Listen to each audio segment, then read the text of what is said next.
Sir గౌరవ నేను మన కేటీఆర్ కూడా అన్నాను, మన కేటీఆర్ గారు కూడా ఇదే వాడు చేసిన ఒకసారి గౌరవ సభ్యుడు హరీష్ రావు గారికి మీరు మొన్న కేటీఆర్ గారు కూడా మాట్లాడిన ఆ రోజు నేను హాస్పిటల్ రాలేదు, మీకు మా ఇంటర్నల్ పార్టీ విషయంలో మాట అయిపోయింది ఎప్పుడో పట్టుకొని అదే మీరు అది ఆయన గురించి మాట్లాడలేదు. అదే మీరు ఆగండి ఒకటి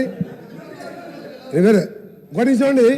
ఇప్పుడు మా కాంగ్రెస్ పార్టీ నేషనల్ పార్టీ ఒక సిద్ధాంతం నాయకుని ఎన్నుకున్నాం, ముఖ్యమంత్రి గారు రేవంత్ రెడ్డి గారు ఉన్నారు, ఆయన నాయకత్వంలో ఇలా మంత్రివర్గం ఏర్పడి గవర్నమెంట్ ఏర్పడింది. మీకేం పని లేదా? మీకేం పని లేదా? మీరు ఏం చేసిన 10 ఏళ్లలో ఏం ఎగబెట్టిను, ఎట్లా దోసుకున్నారో ఇలా ప్రజల ముందు బయట పెడుతుంటే మీరు పాటు పెట్టుకుంటా. నీకేమైనా ఉంటే 10 ఏళ్లలో నువ్వు ఏం చేసినావు? ఒక ఉద్యోగం వచ్చినా, ఒక ఇల్లు కట్టినావా? అది చెప్పకుండా ఎంతసేపు మాట్లాడు. మేము చెప్పాలా మీ బావబాబు ఎట్లా కొట్లాడుకుంటూ చెప్పాలా? ఆ విషయం ఉన్నప్పుడు అది క్లోజ్ అయిన మ్యాటర్. అది దాన్ని పట్టుకొని ప్రతిరోజు ఈ విధంగా మాట్లాడు. సార్ ఇది సీరియస్ కామెంట్, సీరియస్గా వార్నింగ్ ఇస్తున్నాను.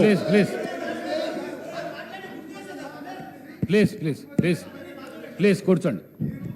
ఆనరబుల్ స్పీకర్ గారికి మంత్రి గారు కూర్చోండి సార్.